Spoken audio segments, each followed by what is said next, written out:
Hello, আসসালামু আলাইকুম সবাইকে। জুম্মা মোবারক। আজকে আপনাদেরকে একটি ভিন্ন ধরনের রেসিপি বানিয়ে দেখাবো।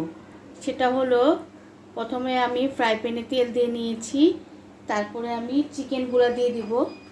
কি বানাবো বলে দিচ্ছি, কড়াই গোস্ত। এর জন্য আমি নিয়ে নিয়েছি 2টা মুরগি। এই মুরগিগুলো দিয়ে দিচ্ছি আমি।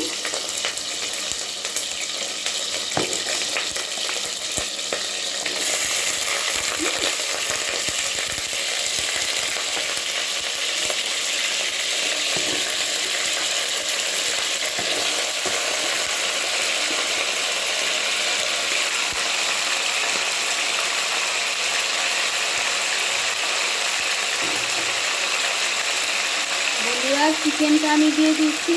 এখন উল্টিয়ে পাল্টিয়ে দিয়ে দেবো।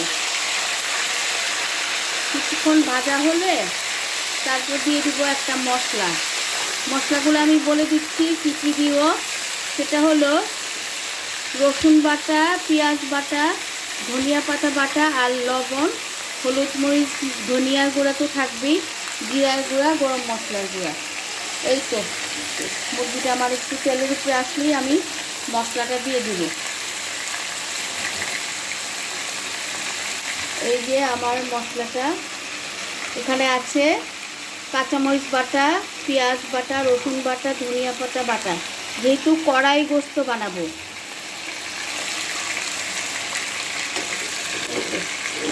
মুরগিটা আমার একটু ভাজা হলেই আমি মশলাটা দিয়ে দিব। এভাবে আপনারা রান্না করে খেলে সবাই মজা পাবেন। একটু যেহেতু জুম্মা মোবারক, শুক্রবার দিন সবাই একটু ভালো মন্দ খেয়ে থাকে, যেহেতু জুম্মা মোবারক, তাই একটু ডিফারেন্ট তরকারি বানাচ্ছি।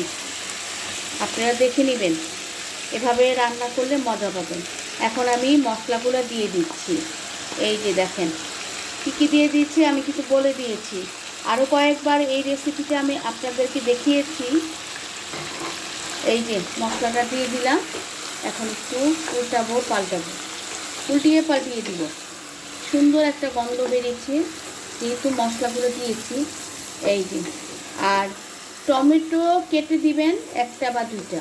আর টমেটো না থাকলে অল্প করে সস দিতে পারেন।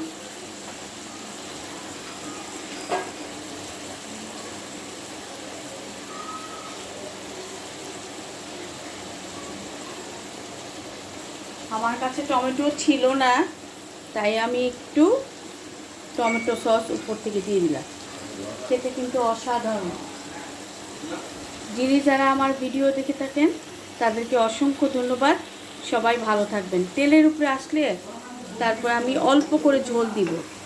এটা তো আপনাদের আন্দাজ আছে। এই যে আমি ভালো করে কষিয়ে নিয়েছি। সবাইকে অসংখ্য ধন্যবাদ আমার ভিডিও দেখার জন্য। ভালো থাকবেন সবাই।